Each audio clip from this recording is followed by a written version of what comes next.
Welcome back to the channel, and today I am going to be answering a question of why would somebody buy a vintage watch, or should you be buying a vintage watch? Now, I did a poll on my Instagram a little while ago where I asked the question, if you were to choose between a modern watch and a vintage watch, what would you pick? And nearly 2/3 of the respondents chose vintage. And I thought that was really interesting. And I understand today we live in a world where there is this vintage craze going on. So I thought I would go through and answer the question, is a vintage watch right for you? Should you be buying one? And I'm going to answer that in a couple different ways. Number one thing that I'm going to say is that, or the one question we're going to respond is, why do people buy vintage? Why should you buy a vintage watch? I want to then say things that you should consider when buying them, and then also where to look for these vintage watches. So it's kind of three parts of there. Now, I'm going to do a wrist check. Obviously, I'm wearing a vintage Secura Submarine. It's a pretty cool watch, very recent acquisition, actually. And now, obviously, if you do like the content, drop a like below, subscribe to see more awesome stuff in the future. And if you are a car enthusiast, obviously there's a lot of stuff on my channel about my 3rd generation Prelude. So I'm going to be making a ton of comparisons between vintage cars and vintage watches because there are a lot of commonalities. So if you do like that, make sure to stick around. But anyways, the very first thing I should actually just briefly mention is, what should we define as vintage, or what is vintage? And how I define vintage is very similar to the way an insurance company or a car insurance company would define an antique or vintage automobile. And that is anything over 25 years old. And with that out of the way, let's dive right into the first part of the video. So the first question or part of this video that I'm going to answer is, why would someone even want to buy a vintage watch? Like, what are the appealing factors to it? And I think there's a few things. Number one, the appealing factor of buying a vintage piece is that it's cool. There are a lot of really cool and unique dial combinations, colors, sizes, everything that is not really being made today. And you won't find this in a lot of today's pieces. That's why they're doing so many reissues. Vintage is the new cool. So having the original thing is pretty cool. Another thing is, it's unique. You won't walk into a room and see 30 other people with the exact same watch as you. Their chances are they won't. Same thing, a good parallel to see is, like, for instance, I drive a vintage, like, you know, I always call it a vintage, but it's a 3rd generation Honda Prelude. When I go to a car meet, I am pretty much generally speaking, the only 3rd generation Honda Prelude there. It is unique. Nobody really has it. You might see, you know, 30, 40, 50, 60, 70 Subaru, like WRX STIs in a lineup, and then it's like, oh, you all have that. I have my one car. There's nothing like it over here. That's one reason to go. It's unique. It's interesting. It's fresh. Another reason that people really like vintage watches is because there's history behind them.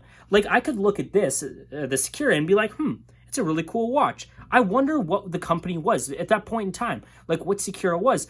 Or I could think about where the watch has been in its entire time period. What happened to it? What was the life that it has lived? I could also think about history. History buffs get super excited to buy things that are attached to certain significant time periods, like World War II and World War I. Watches, and like, because watches from those time periods are crazy in value. Or it's like people would be like, oh, a certain Hollywood or actress, actor, or like, I would say older person wore this watch. Like, so therefore those must be really cool, these vintage pieces. Like, for instance, Elvis wore like a Hamilton Ventura, which is a pretty cool watch. So it's like people might want to buy a Ventura. Now, I obviously know that Hamilton still makes the Ventura model, but they would be like, oh, this is really cool. So people go along those lines. There's also something that I would consider, and this is kind of a third point, is that vintage models usually have hit the bottom of their depreciation curve, and they usually will start to go back up just because supply and demand. You know, once something gets rare enough, people start to take notice and they're like, oh, if I can't just readily get it, then all of a sudden the price creeps back up. Good example is in the sense of like the 3rd generation Prelude. Back when I originally bought my car, even 6 years ago, I could easily find ones that were like, you know, decent running for about under $1,000 Canadian. Now all of a sudden I'd be hard pressed to find a similar thing for under $2,000 to even $3,000-$4,000 Canadian. And I've seen decent examples going for up to $8,000-$10,000 Canadian, which blows my mind, especially for like kind of like what they were at the time. I mean, they're amazing cars, but that's besides the point. And then the last point of this I would like to mention is that vintage watches are a great way for you to get your feet wet in a brand that would normally be unattainable at the price point you wish to spend. So for instance, the good example would be like vintage Omegas can be had for around the $1,000 Canadian mark, depending on the model. You want the Paipan Constellation, be ready to spend north of $2,000. Now, those models, if you want to go buy like a brand new Omega, you're looking usually north of $5,000 if you're avoiding the quartz pieces, but north of about $5,000, whereas a vintage one can be had for that $1,000 range. So you wouldn't, like, if you only want to spend a certain amount, you can still get into a very highly prestigious brand for a lot less money. Now, same thing with Rolex. If you want to date just, you go and rather than spending like, I think what they're at about 11-ish K now, Canadian, give or take, depending on what dial and, you know, blah, blah, blah. Like, I'm not going to go into Rolex too much, but it's like you go buy a vintage date just for a lot cheaper. Now, those are some kind of things that I want to lay out to you and for this portion. And we'll kind of move along into just things to look out for when you're purchasing vintage watches. All right, so I'm going to use the last point that I made as a segue for this part of the video, and that's talking about getting into brands that would normally be a little bit unattainable at a much lower price point as a reason to buy vintage.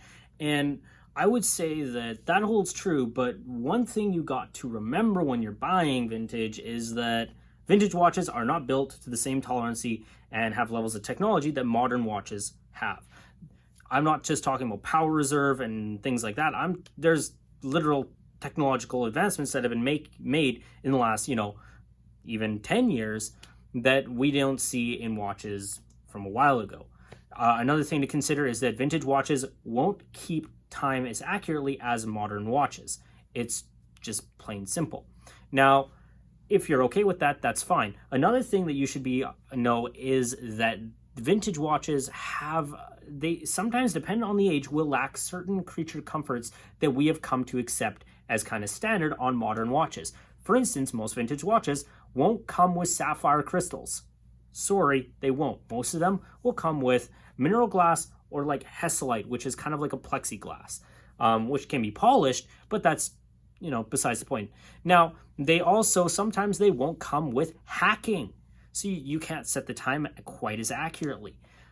Another thing is sometimes they won't have a quick set date function, so you can't just set the date independently of the time. You would not that you can't set the date independently of the time, but you can't just cycle through the date window, like the date wheel, really, really quickly. You got to go all the way around the dial, and then sometimes with the Vostok, you can do that little trick where you go to like 4 a.m. and then back to 9 p.m. and then kind of bounce it back and forth.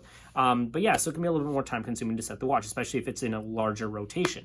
But if you're okay with those limitations, by all means, vintage watches are awesome. Another thing to consider when you're purchasing a vintage watch is just the overall condition of the watch.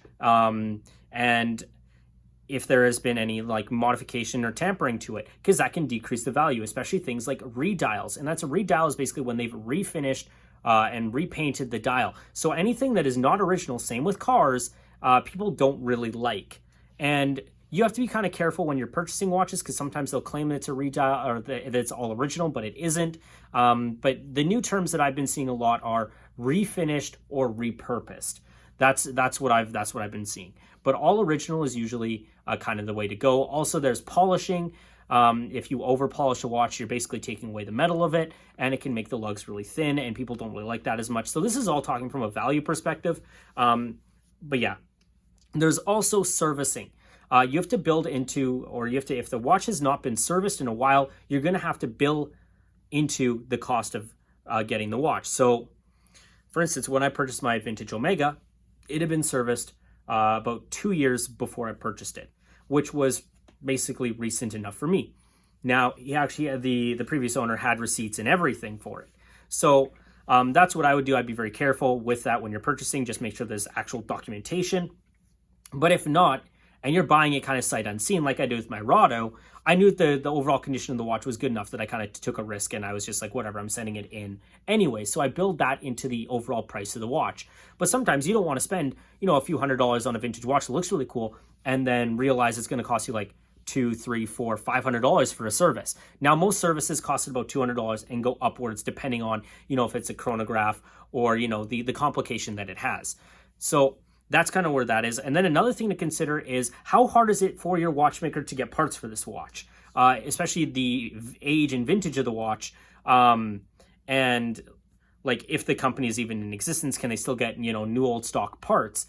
If they can't, well, then a watchmaker is going to have to kind of, parts bin match it. Which, if a watchmaker, most watchmakers are pretty good and they can make anything work, but you're beholden on who you're working with. Same thing with my Prelude. With my Prelude, if I've had issues getting parts for this car, and it's basically almost 31 years old, and so yeah, I have trouble trying to find parts for it because of how old it is. Another thing to consider is in servicing is, can you even service the watch? Certain watches can't be serviced because they were designed to be disposable. A good example is vintage Timex. Collectors don't really care about vintage Timex because the way the movements were designed is they were designed to basically wear it and throw it out. They're actually really interesting, and there's a couple videos online where you could go look at it, but basically they were designed to be just a kind of a very disposable piece that you could, it would last for a long time, but you would eventually have to throw it out because you couldn't, it wouldn't be serviced the way the movement was designed, which is rather unfortunate. But those are kind of a couple things to consider when actually thinking about buying a vintage watch. Now we can go on to, where would you find a vintage watch? So this brings us to the last part of the video, and I'm talking about where you can actually go to purchase a vintage watch. So I'm going to give you a few breakdowns on where to go, and let's bounce right into it and not waste any time because this video is already getting a little bit long and a lot of content heavy. So number one, the first place where you can go is your local antique shop or an estate sale. So these are probably going to have the most limited quantity of stuff, unless it's a very specific watch antique store, but I haven't seen one of those. But generally speaking, these are coming from older collectors. And estate sales, you might just get lucky. Another place where you can go is your local classified. So whether that's Facebook Marketplace, although the people that I've dealt with on Facebook Marketplace are usually of the more annoying and dumb quantity. Depends though. Kijiji if you're in Canada, Craigslist if you're in the United States. I'm sure other countries have various other buy and sell groups, local buy and sell groups. So obviously take precaution, buy the buyer, don't necessarily buy the watch. You never know what those people, even locally, I'm not even saying even international sales could be dicey. Another good example would come to mind is eBay. I actually bought my Rado Purple Horse through eBay. I had zero issues with that, but the seller was very open, honest, and eBay does have really good buyer protection. The one thing is when purchasing a watch from eBay, I would really check at the feedback that the seller has, but then also the seller rating. Chances are, if they're a legitimate seller and they're offering a legitimate product, they really, really, really do care about that rating. They want as close to 100% positive ratings as possible. So the last place that I would say you can really look that are kind of guaranteed is you can look on watch groups, watch forums, dedicated, a dedicated retailer for vintage watches. A place that comes to mind would be the Omega Enthusiast. He has his Instagram account, YouTube channel, and he also has an online store that I'm aware of. So there's certain guys that specialize in collecting and selling only vintage watches. They are out there. They're just few and far between. And then also, I would say the last one you can look at is Chrono 24. The one thing about Chrono 24 is some of the prices I would say are a little bit dicey. They can be a bit inflated, but the way Chrono 24 is, you're pretty much always getting there's relatively low risk with buying from Chrono 24. So that's where that is. But anyways, that's all that I have for you guys today. I really hope you did enjoy this. This is kind of a bit of a breakdown on vintage watches and why you should buy them. I personally think you should. They're awesome. I currently own 3, and I would definitely continue to add more to my collection because they're cool. They're awesome. And yeah, but anyways, if you did like the content, make sure to obviously drop a like and subscribe to see more awesome stuff in the future. And with that, I am going to leave it there. So take care and have a fantastic day. I'll see you later.